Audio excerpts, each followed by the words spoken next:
Hey guys, Dave, Naked Farmer 420. Hope everybody's doing well. I've had a few of you guys reach out and ask me about Newts, and I started as an organic Nectar of the Gods, originally where I started, and then I did Floraflex and a couple of other more generic brand organics, and then I ended up with Heavy 16. And this is kind of my area and what I do here. I've got an actual chart stuck up on the wall. So this is the actual chart that I use, and you guys can get these online, I believe, and print them out. I just put mine in like a plastic sleeve, and I've got a piece of Velcro with Velcro on the back here. I just stick it up here, and it's just a reference for me, just in case I get smoking too much or something and forget what I'm doing. But anyway, I follow that with the however. So with a Heavy 16 line, you've got Roots, you've got Prime, you've got Fire, you've got Finish, you've got Bud A and Bud B. And this one right here, guys, is this is my Nectar of the Gods. This is actually my Herculean harvest.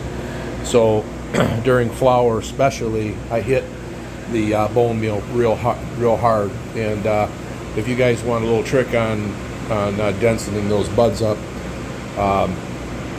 use Herculean Harvest from Nectar of the Gods.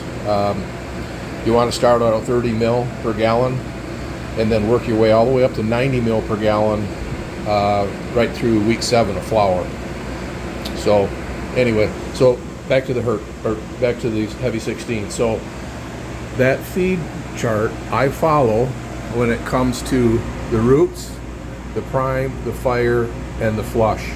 Okay, when it says how many mils per gallon in the week, I follow that pretty religiously. When it comes to the veg A and B, which this is veg B, veg A, and of course my flower regimen, those I go by ppm. So I have my water, and I don't just start with water. I've got an RO system, and then in that water I have 1 mil per gallon of CalMag. I've got 1 mil per gallon of Power SI. I've got 5 mil per gallon of the SLF, and then full power. I typically run 1500 mil with a full water. That right there is my base that goes in everything, whether I'm in veg or whether I'm in flower. So back to Heavy 16. So when it comes to the Heavy 16 side, I'll take Roots, Prime, Fire, and the Flush. That never changes. However, from that point, mixed up in my container with the water, I then add my A and B, whether it be veg or bud, but I do that with a ppm. Some guys go EC. I'm a ppm guy.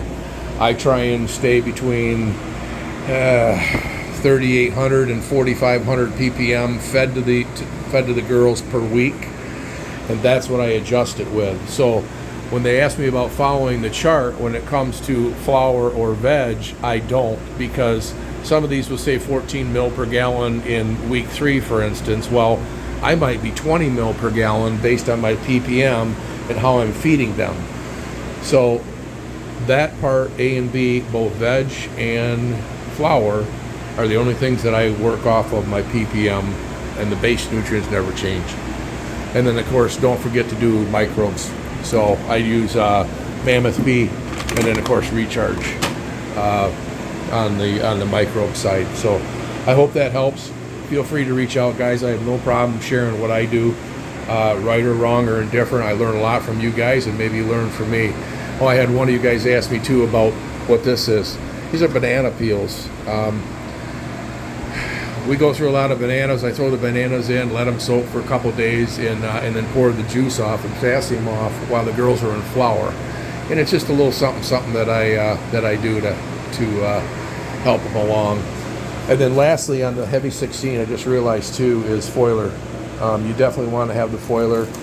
lot of guys will do it 2 or 3 times a week. I'm typically once to twice a week, but typically when I say twice, I've done it. I pulled them out of the light, let them dry, sprayed them again a second time, let them dry, and then bring them back into the light. So, and that's typically I do that once a week. So, all right, guys, just wanted to tell you what I'm doing, show you what I'm doing. So, if you have any questions, let me know. God is good. Dave, Naked Farmer 420, out.